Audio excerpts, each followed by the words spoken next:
So, guys, just a quick word on the 2+2. And I know a lot of universities have started this in the past few years, especially from last year, there seem to be a lot of options. But it's basically Harvard's version of the deferred enrollment program. And the way it works is you apply in your final year of undergraduate, and then you have to work for a minimum of 2 years. Um, and then you're allowed to defer that up to 2 more years, and then it's you just sort of join in any given year with the class, and then you're a full-time normal MBA student. I know Stanford, GSB, they call it the deferred enrollment program. Yale has a variation of it called Silver Scholars, which is a little different. I know ISB has something similar, and I've heard of late that U Chicago, UPenn, Northwestern, and a couple other universities have similar programs. Not 100% sure about the way those function, but it's definitely worth checking out. Um, so the way this sort of works is you apply in your final year of undergrad, and they have, at least the year I applied, there were around 1,500 1,500 people who were applying, and they tend to take around 100 in any given year. um, the way that it sort of then functions is that everyone who's applying is at the same sorry about that. Everyone who applies is at the same sort of level, in the sense that they're all um, so yeah, so everyone is sort of at the same level in life. Everyone is in their final year of undergrad, no matter where in the world you are. And these are all, it's also a popular sort of program for people who don't necessarily come from a business background.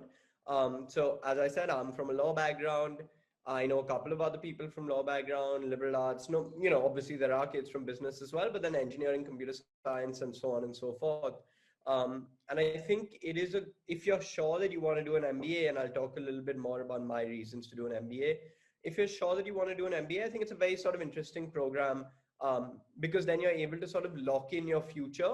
And it's a win-win program, the way, or a no loss program, at least the way I look at it, because, by the time you apply, you already know what you're going to do once you graduate. And if you get in, great, it's really good, but you still have to work for a minimum of 2 years.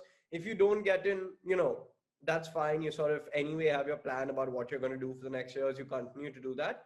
And then you apply later again if that's what you decide to do.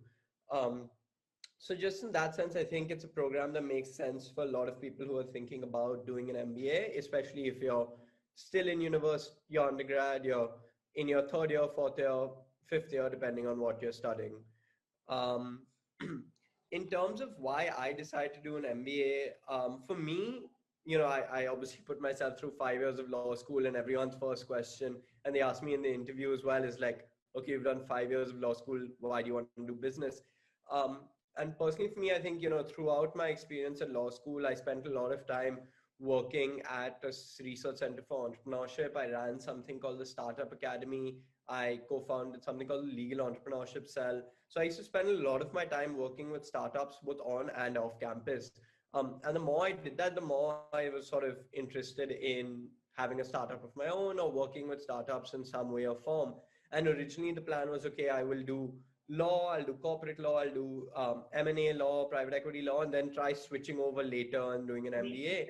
And someone told me, okay, there's this 2+2 Yeah, program, exactly. check it out.